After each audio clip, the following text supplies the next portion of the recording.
Hey guys, Mike here from Benya Outdoors. Today we're talking about the Wacky rig. So this right here, standard Wacky rig setup, reaction tackle hook, Berkley Max scent worm, high visibility braid on my 6'6" FX Extreme Angler Series rod.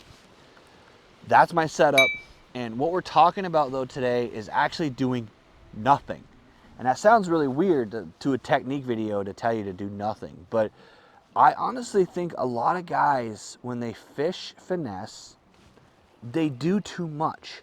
They try to impart so much action, or they think that by just wiggling a bait that they're going to attract more fish than just leaving it out there. And I actually have found that there is certain situations. Today is one of those examples. It's windy, there's a lot of current on the water, and that bait is going to get its own movement. It's going to be naturally floating and being carried away by the current.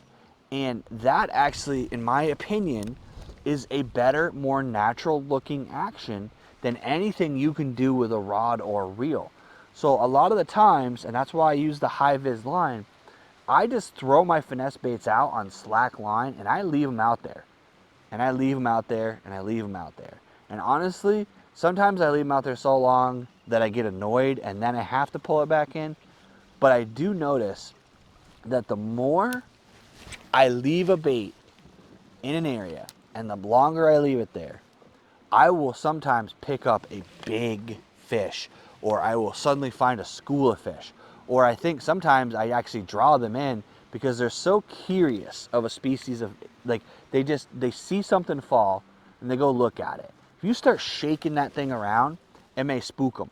But if it just slowly falls to the bottom and it's just laying on the bottom, it's not doing anything, it's not moving, it's less threatening. And those fish are gonna come up to it, they're gonna check it out, and they might pick it up. They might say, oh, that looks like it could be food.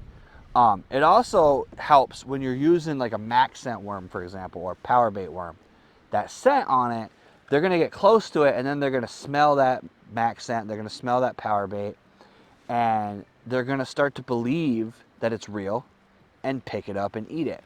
So I'm not saying that this is always the case, guys.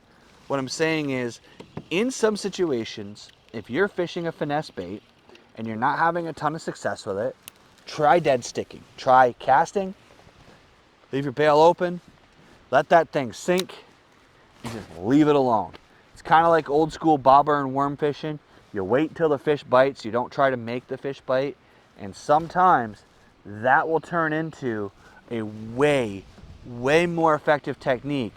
And honestly, it's a little bit more relaxing and kind of helps you to just reset and get ready for the next cast, take a break, eat your sandwich.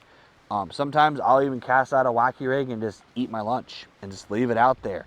And I will pick up my rod and there'll be a fish on it. So that's something to think about, guys. When you're out fishing, is sometimes the best technique that you can do is to do nothing. So I hope that information helps you guys, maybe gives you a little bit of a different ideas or different thoughts on how to finesse fish. You don't always have to do anything with the bait. Sometimes the bait alone is its own best friend, and the action that the bait itself imparts is what you need to use. If you guys like this video, please hit that like, hit that subscribe, and as always, let's get out there, catch more fish.